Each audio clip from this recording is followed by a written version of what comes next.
Here we have a SAT math problem. Okay, let's go the question. In the xy plane above, the graph of y equals to 2x squared negative 19x positive 9 intersects the y-axis at P and the x-axis at R. What is the area of rectangle OPQR? Okay, in the given figure, we have to find the area of this rectangle OPQR. Okay, we know the formula to find area of a rectangle, that is length times width. Okay, here we can consider this line segment OR as the length of the rectangle and this line segment OP as the width of the rectangle. Okay, once I get the length of this line segment OR and the length of the line segment OP, I can plug in values for this L and W to get the area of rectangle OPQR. Okay, how do you have to get the length of this line segment OR? So for that, we need the point R over here. Actually, this R is the x-intercept of the parabola that is given by this equation over here. And to get the length of this line segment OP, we need the point P. This P is the y-intercept of the same parabola given by this equation. So now my aim is to get the x-intercept and y-intercept of the parabola. Okay, now let me take the equation of the parabola over here. That is y equals to 2x square negative 19x positive 9. Now to get the y-intercept, what we have to do is we have to plug in x equals to 0 into the equation. Okay, let me plug in x equals to 0. So when I do so, I'm getting y equals to, when I plug in x equals to 0 here, it will become 0 square and 0 square is 0. 0 multiplied by 2, I'm getting 0 here. And negative, when I plug in x equals to 0 here, 0 multiplied by 19, it's still 0. Positive 9. Finally, I'm getting y equals to 9. Okay, so the y-intercept is 0, 9. Now, to get the x-intercept R, we have over here, what I have to do is I have to plug in y equals to 0 into this equation. Okay, let me do it. When I plug in y equals to 0, I am getting 0 equals to 2x square negative 19x positive 9.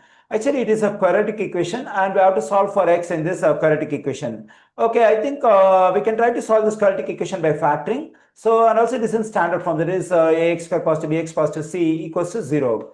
Okay, now to solve this quadratic equation by factoring, I have to multiply this constant term positive 9 by the coefficient of x square 2. When I multiply positive 9 by 2, I am getting positive 18. Now I have to get two factors for this positive 18, so that the sum of the two factors is equal to the coefficient of x, that is negative 19. I think negative 18 and negative 1 will work. When I multiply this negative 18 and negative 1, I'm getting positive 18. And also when I add them, I'm getting negative 19, which is a coefficient of x. Further, I have to divide both these factors by the coefficient of x square 2. Okay, let me do it. When I do so, negative 18 over 2 will result negative 9 and negative 1 over 2 can be written as negative 0.5. Okay, now to get the two values of x in this quadratic equation, what I have to do is I have to change the sign of these two factors. Okay, the first factor is negative 9. When I change this sign, it will become positive 9. That's the first value of x in this quadratic equation. Now to get the second value of x, we have to change this negative sign. Then we get positive 0.5. Okay, the two x-intercepts are 9, 0 and 0.5, 0. Already we got the y-intercept, that is 0, 9. Okay, now let me mark the y-intercept over here at the point P, that is 0, 9. Okay, since the y-coordinate, the y-intercept is 9, the value we have on the y-axis over here is 9. Okay, here we have two x-intercepts, 9, 0 and 0.5, 0, because the parabola intersects the x-axis at 2 points.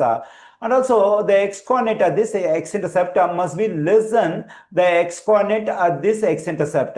So we'll have this 0.5, 0 over here. Let me mark it as 0.5, 0. And the second x-intercept must be over here, 9, 0.